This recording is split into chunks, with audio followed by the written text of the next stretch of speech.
find such a love at our age. Whoever thought we could dance on Welcome to a Couples thrilling Therapy in 7 Words. I'm your co-host, Judy Alexander, and I'm here with my husband, Dr. Bruce Chalmer. Hello, Judy. Hello, viewers and listeners. Judy, what's today's title? Life in Transition, an interview with Art and Tonya Blanchford. Yeah, we just finished that interview. What a delightful couple and delightful two people, and interesting stories they have to tell. And just want to clarify, transition not meaning transitioning Oh, to thank you. like trans type of Good point. transition. Yes, we're talking about This is life transitions and the Right. and the things that couples go through when they're couples and parents and working and just all that stuff that Yeah. happens in a long-term marriage. Good point. Good point to clarify that, because somebody found this search and said, "Oh, this is somebody transitioning gender." Nope, not that story. That's not Yeah, what we're right. talking about. We have done those, but this isn't it. This isn't it. Yes. So do check out our interview, which will happen very shortly. Just want to put in. Actually, I have a little bit of exciting change that's just happened. Do tell. You know about this. I redesigned my website entirely. So if you visit brucechalmer.com, usually we're putting in a plug for ctn7.com. I'm working on that one now, but I'm not making any promises as to when that's going to be done. Right. But I'm working on that. But brucechalmer.com has just been completely redone, and I would be delighted if those of you who are interested in our work, and my work especially, would go visit brucechalmer.com, because you'll see what I'm now offering, and it took me a while to figure out that this is what I'm now offering. What I'm now offering for people who want to work on their relationship is a two-pronged path. They can make an appointment with me, of course, and do that, or they can do a video course that I've created, and I already have one out, and I'm working on some other ones. And the video course is a tremendous way of preparing for sessions with me or anybody else, frankly. And you can do that right away in your own pace. You don't have to wait to set up an appointment or anything like that. So that's available there too. So go check out brucechalmer.com, and that's, not to take away from our website. No, of course not. But you can also find information about the podcast. You on the can. website, There's a link there, yes, to the podcast as well. So also buy our books. Buy our books. Get our books. Yeah.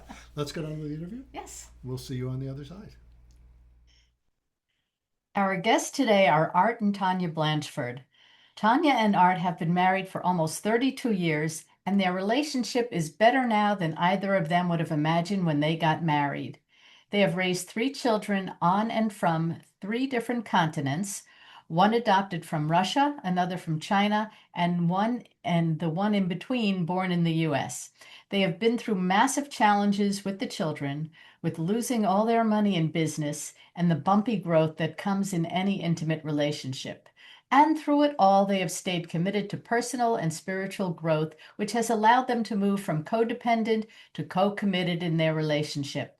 They currently live in Florida, where Tonya is opening her longtime dream restaurant, Coastal Tea Cafe, and Art is hosting the Life in Transition podcast and coaching men finding meaning at midlife. Art's recent book is Purposeful Living: Wisdom for Coming of Age in Complex Times. Art and Tonya, welcome to Couples Therapy in 7 Words. Thank you very much, Judy and Bruce. Good to be with you. Good to have you. Yeah, we're always delighted. And we always like to start off with our guests asking, and of course, if it's just one guest it's one story, but with 2 guests, it's probably 2 stories that are intertwined. How did you get into the stuff you do? Tell us something about your own journey. Yeah, you want to start or you want me to start? Go ahead.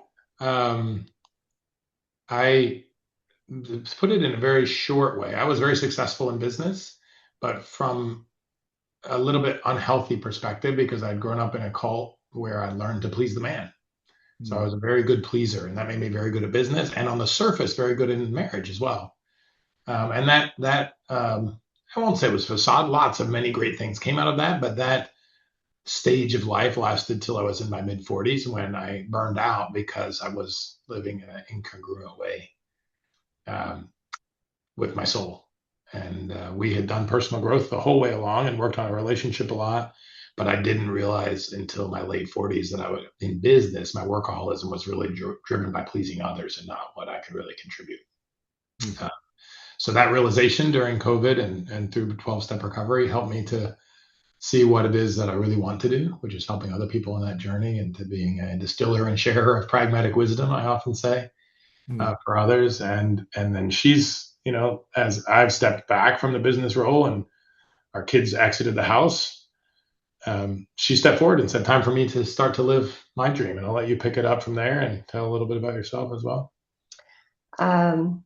It's a very long journey to get where I am, from my dad being in the Army, and we moved every year and a half to 2 years for 22 years. Then I married Art in the auto industry, and we moved several times again. 10 And times in the first 20 years of marriage, 3 different continents. Wow. That's in the challenging. middle of that, we raised 3 children, as you mentioned earlier. And we, through various means, I guess it kind of started in Germany a little bit, where I became very interested in hot tea. And then we lived in Shanghai, and I went on tea tours and learned more about it, and kind of became a tea connoisseur over the years, and always thought about opening some kind of tea shop or something. And it never really fit wherever we lived, or the what we were doing in life at the time. The kids had priority for many years, and which was all great. And then they're all off and doing their own thing. And we're at home going, okay, now what? Mhm. And it seems like this is a sweet spot in life where both sets of our parents are healthy and doing well. And the kids are not needing us that much. And I decided, okay, it's time to go do this thing now. And I figured on my deathbed someday, if I don't at least give it a try, I'm going to wish that I had. Mhm. Where is it at now? Like, how far along are you in opening up? We're under contract To buy a building. to buy a building. Oh, wow. And we're hoping to open within 2 or 3 months, Huh. depending on how the build out goes. And everything else is ready to go. Yeah, got Fantastic. all our suppliers lined up and bankers and everything. It's Yep. just a matter of, we got all of our certifications and trainings and stuff we need to have done from the state, and just critical path on the building now. And that's a little bit more my responsibility. So Uh-huh. That's so exciting. Well, Yeah. good luck. Good luck. Thank you. Thank you. So I want to hear about your marriage. Why is it better now than it's ever been in the past? And what has made it better? And from both your perspectives, how did you get to this point in your relationship where that you never could have imagined when you got married? Well, we got married pretty young. I was 24, he was 22. And, in the grand scheme of things, we were kids back then. Mhm. I Yeah. can really relate. funny how we thought we were adults, right? And thankfully, we went through a few relationship workshops that gave us some foundation, some principles to follow, guidelines, processes to do periodically. And we worked on those. And there's a lot of things that goes into a marriage, as I'm sure you well know. I think the key things for me in our marriage is, one, I never gave up. Like, whenever things got rough, I knew that divorce was not an option. Mhm. Before we got married, we made an agreement we were going to be married for 50 years, and then we'd reevaluate. Ha ha ha. But we joke about that, but it was somehow more concrete than Mhm. saying forever, Mhm. right? To Right, say right. we're really, no matter what, we're in for 50 years. Yeah. Right. And if somebody's really stopped growing or something at that point, maybe we'll consider. But it gave us a very tangible. Mhm. We didn't That want. is, yeah. No, I was just going to say that is it. Indeed, I've noted in working with folks, just the fact of taking it that seriously, taking the commitment that seriously is a huge factor in people healing, Absolutely. even when things are going wrong. Absolutely. Yeah. One of somebody gave us a piece of advice once: never go to bed angry. Mhm. And I try to follow that. I don't always, but usually within, a day, 2 at the most, we resolve everything, because if we don't, it builds and Yeah. builds, and it becomes this big, huge explosion. And I think that's only happened maybe once in our marriage, Yeah, probably more than that. once or twice, but it not to hold a grudge. Yeah. We forgive and forget and let it go. He's too lovable to stay mad at very long anyway. I was going to say, all the guys listening out there, she actually does let it go, which is pretty amazing. You know, I'm smiling when you said that, Tonya, because I actually did a newsletter several years ago, newsletter posting where I was saying the headline was "Go to Bed Mad." And the reason I did that is precisely because that is, of course, that's a good idea. Don't go to bed mad, to have that as a principle. But a lot of times what happens is people are so adhering to that principle, they don't realize there's also the skill that says, don't try to resolve everything all at once. Just be able to sleep with it for a bit. And when you're tired and so And forth. exactly, because otherwise they're just wearing each other out, and that becomes worse. You know, that can snowball too. Yeah. But of course, the principle is a really good one. It's like, no, don't hold a grudge is the key. Right. And that's, you could writ large, that's kind of the key to the whole business in a lot of ways. But to get to that point, you have to talk about it. Yeah. Like a lot of people hold things in. They don't want to get upset themselves. They don't want to upset the other person. They don't want to have a fight. So they hold it inside. So I've learned I've got to talk about everything. We don't have any secrets. If something's feeling off between us, it's because I haven't said something I need to say, or I don't know, but I have to tell him everything. He's my best friend and always has been, always will be. And we have that kind of relationship where he's a big talker anyway. And so I feel like you can't tell yet, but I haven't got started. You'll see in a minute. But he's easy to talk to. And I know that he's not going to judge me. He's going to love me no matter what. And that trust has built over time. Early in our relationship, it was harder to kind of feel that out a little bit. You know, how much can I trust him with my upset? You know, is he going to bolt? Is he going to stay? You know, how's that going to work out? So it takes time in figuring each other out. And I think the 50-year commitment to each other was, no matter what, we're going to stay. So you can talk to me about it all. You don't have to worry because I'm not going anywhere, and we're going to work it out and work through it. So talking about everything, communication. Yeah, we had a lot of training and the communication in the early workshops that we did that really helped a lot. So talk about the normal things, and the normal things, you know, people fight about. There's a couple of things that I held still sort of secret fears that I had. And one was when I was in my late 30s and I burned all of our retirement savings in a business that I'd started. And she was raising the 3 small kids, and it's my job to make the money in our relationship. And I was at that point, I really still didn't have any understanding of my inherent worth. I really thought even my worth to her was largely dependent on my ability to provide and provide well. So to see her response to that, like I in my darker moments, I was sure she was going to leave because of my burning this money in this business. And when she came closer to me and picked me up off the floor where I was beating myself in effigy and cursing myself out and said, "Hey, come watch It's a Wonderful Life with me." School on a Great Friday. Choice. Yeah. In November in 2010, I think it was, or in 2009. So that was one really big one where I realized that this isn't just about providing and all the other connections that we have, but even if I couldn't provide, that she's still in. That surprised me actually.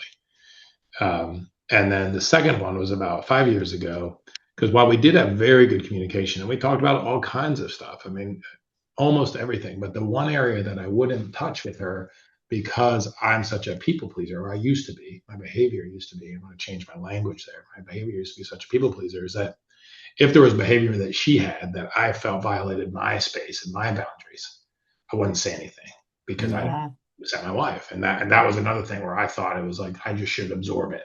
And it was about 5 years ago with doing a lot of work in therapy myself, where I can remember the first time I was really clear. I was just like, hey, listen, when you can talk about this, we sort of talked about, like, if you can talk about it regulated, right? If you're not tired and upset, but I'm a good human being and I don't deserve to be talked to like this. So when you're ready to talk to me about it in a calm and regulated way, I'm very happy to do so. And I turned around and walked out. And that was a tipping point for me in our relationship from good to great. Who are you and what have you done with my husband, right? Yeah.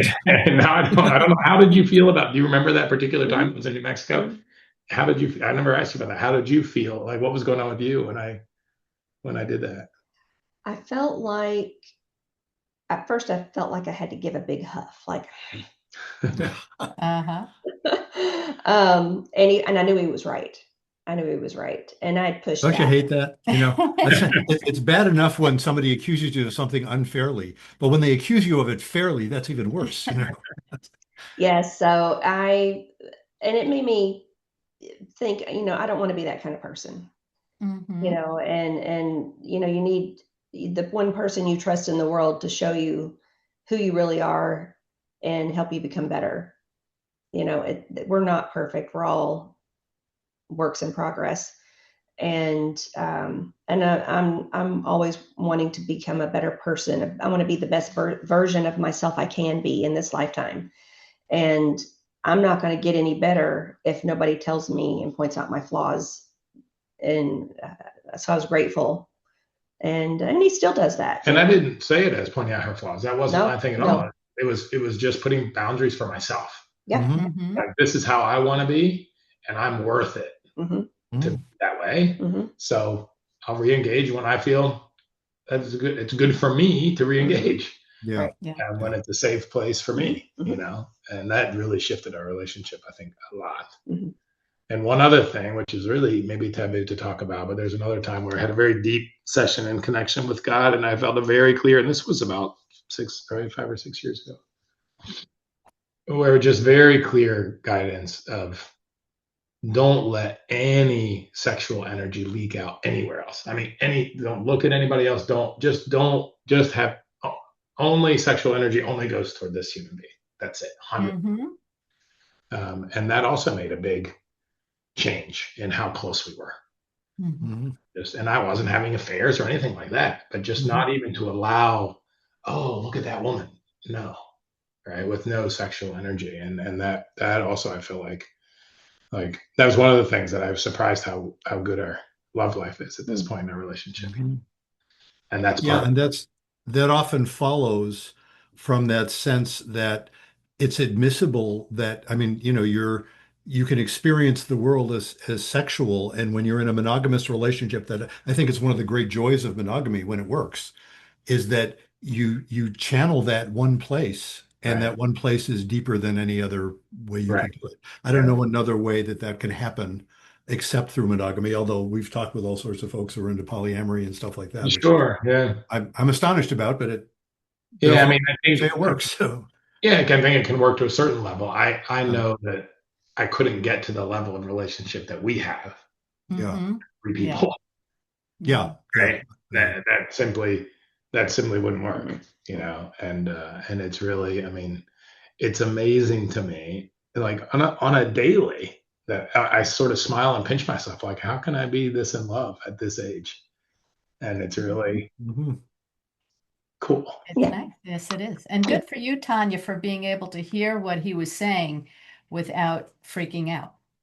The thing that I guess the aha for me is that I knew who he was in his soul before we got married, and that only grew through our marriage.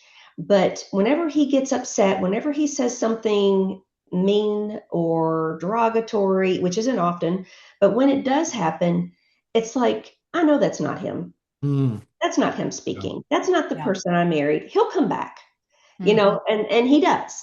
And he always comes back and apologizes, and I hope I do the same, because that's not.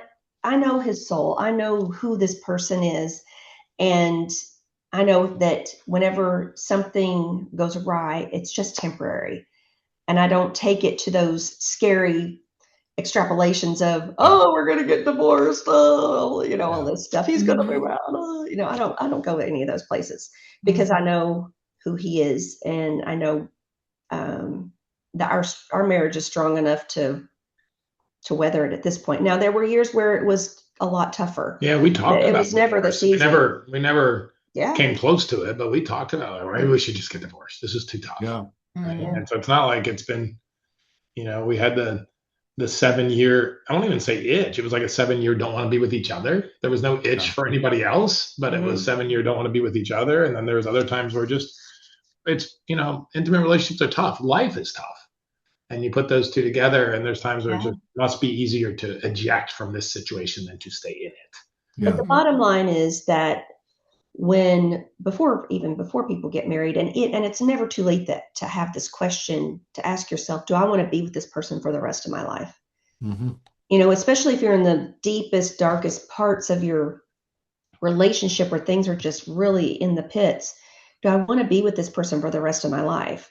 And the answer for me has always been yes. Even when you're all upset at me? Oh, absolutely, because I know who you really are, and I know we're going to get. Well, and let me go a little deeper on that. Actually, Tanya, it's really fascinating. What you were describing a little while ago would be, a perfect definition from my perspective of the assumption of goodwill.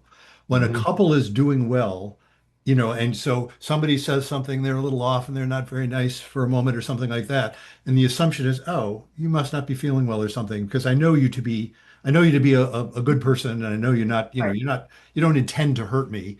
Yet you Mhm. just did something that was sort of hurtful or sort of annoying or sort of whatever it is. That assumption of goodwill is what characterizes couples that are doing well. But I think it's fascinating what you were just describing, that sense that, well, you knew his soul. So you Mhm. knew already that that wasn't him. Mhm. That I think the causality arrow points in both directions there. In other words, you know his soul. He's that way because you know him that way. Mhm. Because if you didn't know him that way, he wouldn't necessarily be that way. Do you know what I mean? In other words, and I want to tie it also back to something else we already talked about a little bit, that sense of deep commitment that you started with, that was the basis you started with. Given that that's where you're coming from, you're going to interpret things through that understanding. There Mhm. are lots of people, and I say this with I'm not trying to be judgmental about it. There are lots of people whose approach to a marriage is not to do that. Their approach to the marriage would be when they ask themselves that question you mentioned, do I want to spend the rest of my life with this person? They are already predisposed to evaluate that based on how things are going. When you ask that question, you're already predisposed to say, well, divorce is out of the question. So I better want to spend my life with this person because I'm going to do that anyway. Well, I don't think that divorce is out of the question in that respect. I mean, it what I'm saying is that when uh, I don't feel like that when we first got together, there was always the question, okay, do I want to marry this person? Is this the kind of person I want to be with? You have these kind of questions. Everybody has these kind of questions, I would hope, before they get married instead of just like, you know. Yep. But on a day-to-day basis, I know that I want to spend as much time with this person as I can in this lifetime because he brings out the good in me. He makes me a better person. He makes me want to be a better person. He's my biggest cheerleader. And I want to do the same for him.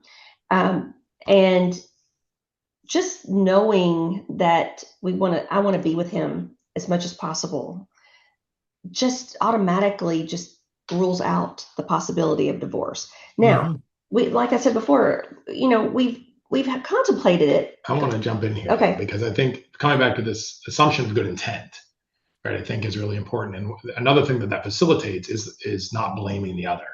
Yep. So Mhm. early in Yes. our relationship, before we were married, scuttle, scuttle, we drove across the country for 2 weeks camping. I was shocked that our parents let us do that, but An we did it. adult living on my own. Yeah, she was 24 years old. But anyway, um, on the way back, it was some really long days driving, and we pulled into this campground in Oklahoma after driving 12 hours, and it was pouring rain.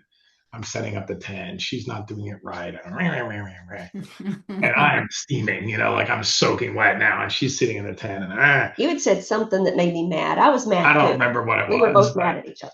like literally at that point, I after I got the tent set up, she stormed into the tent. I'm soaking wet outside, and I go to the bathhouse, really upset, and I'm looking in the mirror, and I'm like, how can I get rid of this one? Like that's what I was thinking. And then I thought, well, it's her car. She's already out of college, so she had a decent car. I did not. It's her car. I'm 1,000 miles from home. I have no money left. Like I had taken, this was very unplanned. I sort of put off my co-op. I was still in college, and I put off my co-op for a couple of weeks, and I was completely out of money. So I'm like, I have no way to get home. Like, and so I sort of like just this popped up like, well, I'm stuck with her. Like like in this moment right now, I'm stuck with her. Mm-hmm. I can't get away. Okay, well, if I can't get away, then how do I want it to be? And in how I want it to be, what can I own toward moving it how I want it to be? Mm-hmm. So if I could have left, and quite frankly, I would have. Like if we had 2 cars, I would have said, see, I'm driving home. You're on your own. But we didn't have 2 cars. So I couldn't just blame her, and I couldn't just be upset because I'm like, well, I'm stuck. Well, if I'm stuck, do I want to sit here and fume all night and bitch and complain about whatever she did wrong or whatever, No, and it doesn't make any difference whether she's right or wrong. It doesn't make any difference. It's just I don't want to carry that energy, and I don't want to experience those emotions all night. Well, if I don't want to be like that and I'm stuck, what can I do about it? Well, I can look at the places where I screwed up, and I can apologize for those, and I cannot escalate if we get into something else. Like there's a couple of things I can do, and that to me that was a great metaphor for when we did get married. Okay, I acknowledge that I'm stuck. I made a commitment. I'm stuck. I cannot leave. So how can I affect it for the better if leaving is not an option? There were still times that I felt like I wanted to leave, but I know in business I was around a ton of people that were divorced because I was very high up in business, and most people were divorced. And that was about the only boundary that I had on what I wouldn't do for business. I was really clear. Like there was times I had offers and CEO positions of very big companies, and I was just like, I don't like the guy that was offering me the job is divorced, and I just didn't see a way forward that I could do that and not get divorced, and so I didn't do that. But that was about the only boundary I had. And I remember when we were fairly early in our marriage, this is before children. We were maybe married 5 years, and we were living in Germany, and I was traveling a lot. And she's over in Germany, no friends, no job. She didn't have a work permit. And she said, "Hey, I intended to marry you, not a suit hanging in the closet." Yeah. Then I said, "What do you mean?" She's like, "Yeah, but you're gone all the time." And I said, "No, but I have to. My pleaser part. Like I have to be gone all the time. I have to provide. I have to work hard." And she said, "No, you don't. And it's not okay with me. It's like it's not working in the marriage." So we sat down right there on a yellow legal pad in our little Doppelhaushälfte in Oldeshausen, Deutschland, and worked out some ground rules about my travel that stuck with us. Like I managed it all the way for the next 20 plus years of it being in that career and that job.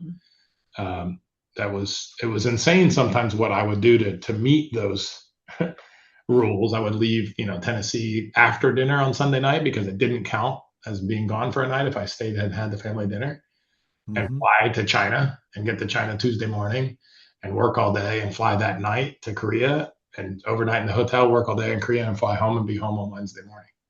Wow. But that was one thing, that was one of the boundaries that she was courageous enough to set pretty early to say, this isn't working for me. Kids. And that was before kids. And once it came along, then it was definitely, we had to, keep the ground rules in front of us because it got real shaky at times.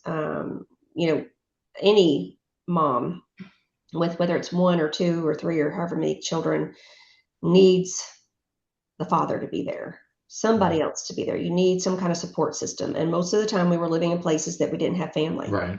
Yeah. And I had no support system. So we had to build those. But it was very difficult. And I was grateful that he was willing to make the adjustments, because it would have been very easy for me to just pack up the kids and leave. Go to mom and dad. Go to mom and dad's, go somewhere, because I needed help. And, all moms, sometimes we don't feel like we can ask for help, or sometimes we feel like we don't have anybody we can ask. We just feel like, oh, I just got to suck it up. Just got to, suck it up, buttercup, keep going. And sometimes we have to do that too. It's not always easy, but it was, I was lucky enough to have a husband that was willing to listen to me.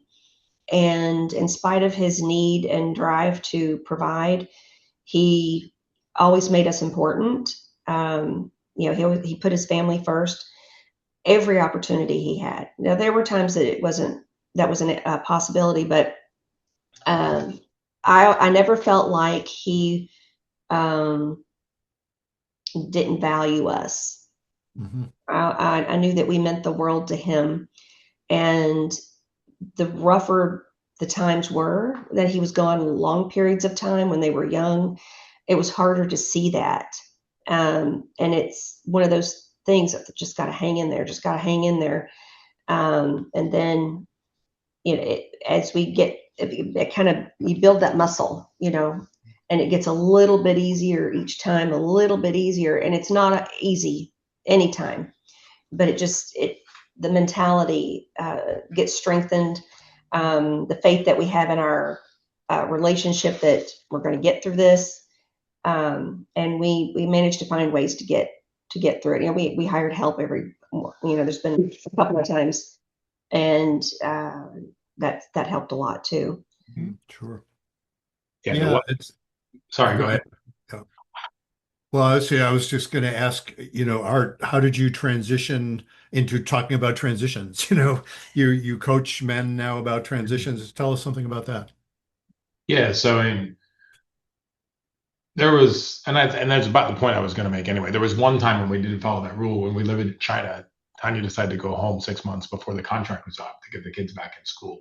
Mm. So I only was home for 4 or 5 nights a month during that time because I was still running a big business in China. Mm-hmm. And that was also the time when our oldest son, his reactive attachment disorder, showed up. I mean, if we'd been experts, we would have seen it earlier, but we were not experts. We're normal parents, and at puberty is where it shows up violently. Mm-hmm. And that was also incredibly tough. And that's sort of the starting point of my transition from the standpoint that, the kids are older. She made the decision to settle down in Tennessee, which we did. And I thought my company would say, okay, see ya. Which, looking back, I'm not sure which one would have been better. They didn't. They said, well, you can just work from home and travel. So I traveled a lot. But with Alex's issues and me trying to be the active dad and scout leader and coach and business guy, and feeling like I had to, feeling like at that point that everything had to be perfect and it was up to me, which is a ridiculous amount of pressure to put on myself. And the wheels were almost coming off several times for me, where I just had this overwhelming desire to not to kill myself, but to eject from life, to hit the pause button. I know that feeling. And Yeah. to just disappear. Right. I mean, several times. I can remember that time on the back deck when we were going to the boat, and I was having to do everything, and I'm loading up the boat and I'm doing the coolers, and I just got back from China, and I'm like, ah. And Alex's behavior was off the rails. I mean, he was, violent and threatening the family, and, in that heat of that time, I had planned to go volunteer at a kids camp that I really believed in. I'd done it for my older boys, the 10-day camp. They really have a lot of good learning. And I was doing it with my daughter, but she had injured her thumb very badly, tore the ligaments off her thumb in gymnastics, and couldn't go to camp. So I had this little bit of window in my schedule. And remember, we were talking about it on the back deck, and I'm like, and I'm like, but I'm not going to go to that now. She's like, well, go do something for yourself. And the men's group that I was in, a couple of the guys go to this monastery in New Mexico every year for silent retreat. And I couldn't go because I only had that window in my schedule when they went. So I went by myself.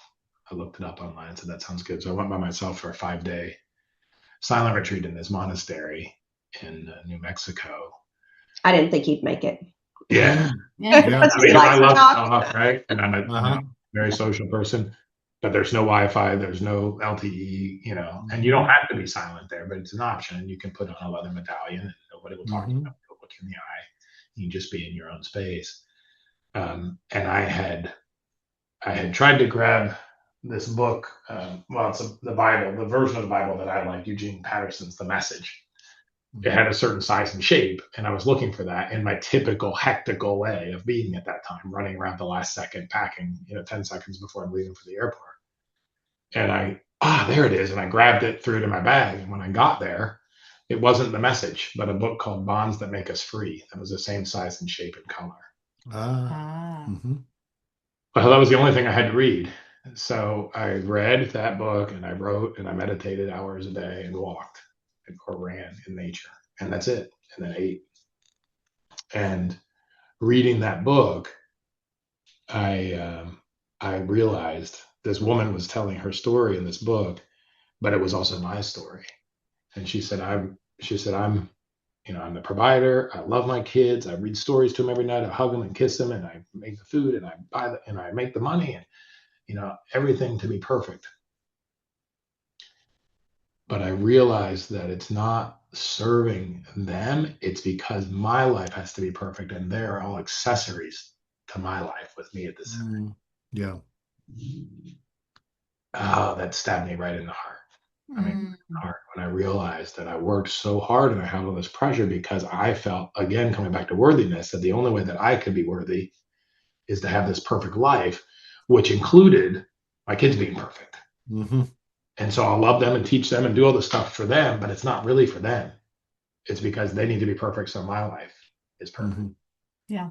And that was this like mind-blowing, torturous, heart-wrenching realization that started me. So that was 2019.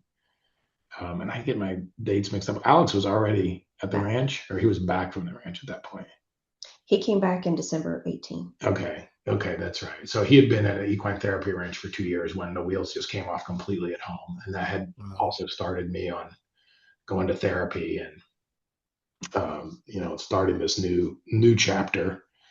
And then that realization changed the way that I held our relationship. And I read The Anatomy of Peace. We had to read that when he was at the ranch and study, how our way of being with other people is what affects their, just like you said about Tonya, what affects the other people, relationship with us, it's how we hold them. So that really started my transition. And then I was still working like crazy. We spun out another company from the bigger company that I'd helped grow. And I was number 2 in that company, and I was running most of Asia, plus all of North America, plus sales and product planning, and traveling all the time. I mean, still within our guidelines, but I was going around the world once or twice every month in 8, 9 months. Whoa. 3 continents. And it was really intense. And when COVID came, my body stopped. Like when I didn't have to travel, and I'd seen it on a smaller fractal before, like come home for Christmas and I'd be sick for a week. We were shut down at Christmas. Right? When COVID came, my body shut down. I was in bed for 10 or 12 weeks. Like I couldn't get out of bed. Wow.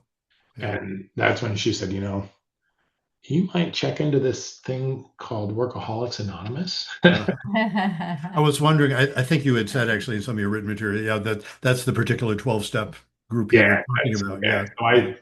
So I looked into that in April. I went to my first meeting on May 2nd of 2020.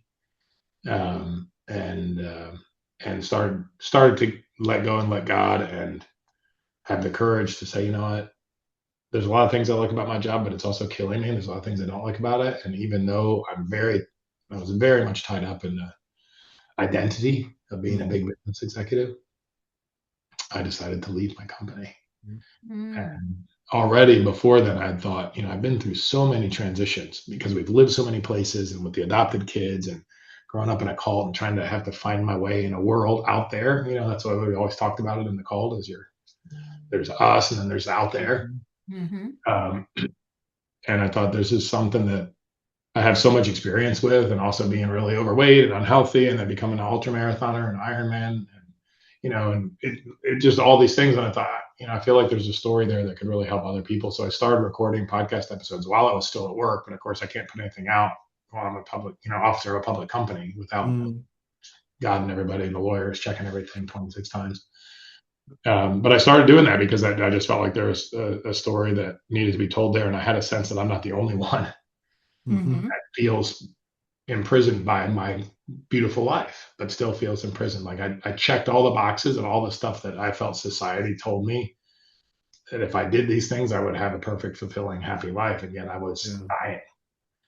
And I felt there's other people that have this situation. So that's why I started recording the podcast. And gradually, it took me time to work out of my job in a professional way. And I did, and kept going with the podcasting, and then started up with coaching other men in that situation, and some executives and stuff, and still trying to figure out what I want to do when I grow up. Mhm. And for our listeners, I was delighted to be a guest on your podcast. I'm not sure if that episode is out yet. I think this one's going to be out possibly before that. But anyway, folks can look that Yeah, up. that is coming up, Bruce, in a few weeks actually. So it's Great. Yeah. coming out. How can people get in touch with you and find out about what you offer? Yeah, I mean, I think the best way. I mean, connect me on LinkedIn. Go to my website, which is artblanchford.com, or directly on the podcast, which is lifeintransitionpodcast.com. Mm-hmm. We're out there everywhere, and those are great ways to connect with me. You can email me from the websites, and I'll be happy to connect with anybody. But that's how I got started down that path, and now she's leading the path from a professional standpoint. I'm in the assistant's chair. And I was going to ask Tonya, I mean, I don't know if you can give the address of your cafe, but like what town is your cafe in? And people who hear this can say, oh, we got to go visit that. Fernandina Beach, Florida. Fernandina Beach, Florida. So it's on Amelia Island, uh-huh. and we're under contract, and it's in downtown, the little historic downtown. Yeah, right off of the main street. Mm-hmm. Great. And hopefully we'll be closed in 30 days, and then we'll give out the address, and everyone can yes, right. check it out. But she also has a website that's already up, coastalteacafe.com. Right. Great. Oh, We'll put that in the and notes. the products available for sale on there? Not yet. No, not yet. We're gonna. We have the menu and stuff up, and the idea. We're, like we said, everything's moving except the building, and now the building seems to be moving too. Get there. Today, I know this is the recording date, not when this will come out, Bruce, but today is Chinese New Year. I think it's actually going to come out today. I think. As well. Okay, great. If I get it together, I might have time to do that this afternoon. So awesome. So it's Chinese New Year. It's the Lunar New Year. That's right. The year of the horse, and that's meaningful to us because we have a Chinese daughter and we lived in China. And do you want to share what you did this morning? Well, I decided to go on ChatGPT and ask for my Chinese horoscope for this year. And based on my birth date, I'm a rooster, and everything it said was spot on to what I am going through right now. You could probably remember it better than I can. Well, it was just like it said, you've been in this long phase of planning and preparation for everything. Wow. But the horse is action. Execution and action. You're moving from planning and preparation to execution and action. It's going to come fast and furious. Hold on for the ride, and it's going to take you places where you never imagined. Perfect. And literally last night, last night here in Eastern Time Zone, which was already Chinese New Year in China, literally we came to contract on this building, which was the critical path from moving from planning and preparation to absolutely. And what are you making for dinner? Haven't even gone there yet. I'm doing more of that these days. Yeah. Oh, okay. Any good Chinese food here? Yeah, I'm happy to hand over that torch. So many years of cooking and planning. I don't know, just got a little bit. Last night we made a really nice pasta with homemade turkey meatballs, which was really sounds good. I'm waiting to hear about the dumplings. Come on. Oh yeah, that should be or the moon cakes. That's a moon festival in the fall. We had tradition with our daughter. She has her gotcha day, the day that we actually adopted her in November, and we would celebrate it by making dumplings. Homemade dumplings, Oh, nice. And we learned how to make dumplings while we lived in China. And the kids, it's a family effort. Yeah, it's a lot of effort to make from scratch. Right. Well, we didn't make it from scratch. We bought the little rolled out dough. Yeah. That helps. Jiaozi, right? Are you making jiaozi? Was that what you were making? Yeah, just whatever they wanted in the filling. But yeah, there you go. He's showing off his Chinese. Yeah, you know what I just said. Do you speak Mandarin?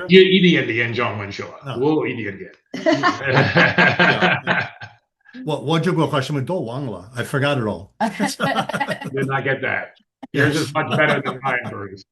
That goes back about 50 years. So. Oh, nice. Yeah, I got German in there from 25 years ago, but the Chinese never stuck. But we would do the dumplings on Gotcha Day for her, Mhm. and then all they care about on Chinese New Year was the hongbao, The money, the red the red envelope. Oh, envelope, yeah, yeah. Ah, right? That you Well, hang I on will the say, cherry tree. That's their version of the Christmas tree. Jason and Dankeschön. Wir können Deutsch zusammen sprechen. Das ist kein Problem. Ich habe ein bisschen Deutsch von Hochschule. Ah, okay. Ich habe alle mein Deutsch vergessen. Ah ja, ich habe nicht alle meine Deutsch vergessen.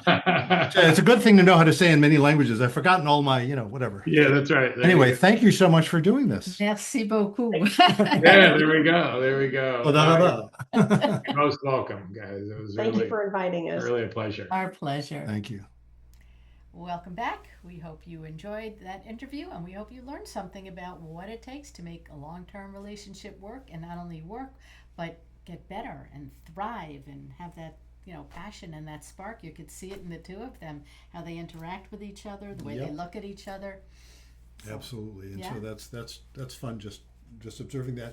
And I'm not too immodest. I'm not too modest. Here we are to say, people say that about us. Yes, they do. They say that about the biggest comment, the most frequent comment we get from folks about this podcast is they see the chemistry. Yes. Which is, I have to say, quite genuine. Yes, it is. There we are. Some things you just can't fake. Yeah, I can't fake it. No, absolutely. Remember Sonny and Cher?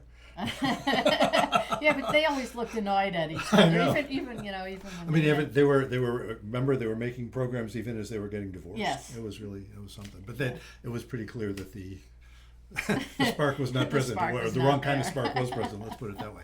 Anyway, moving right along. I'll just mention, as I mentioned earlier on, go visit my website, brucechalmer.com. Also, our website. And Judy, tell folks what they should do if they want to suggest a topic or be on the show. Yes, if you would like to be on the show, if you would like to suggest a topic for the show, if you have questions that you would like us to talk about on the show, you can go to our website, CTIN7, that's CT, Couples Therapy, IN, the numeral 7.com. Absolutely. And so until next time, Remember, be kind don't panic. and have faith.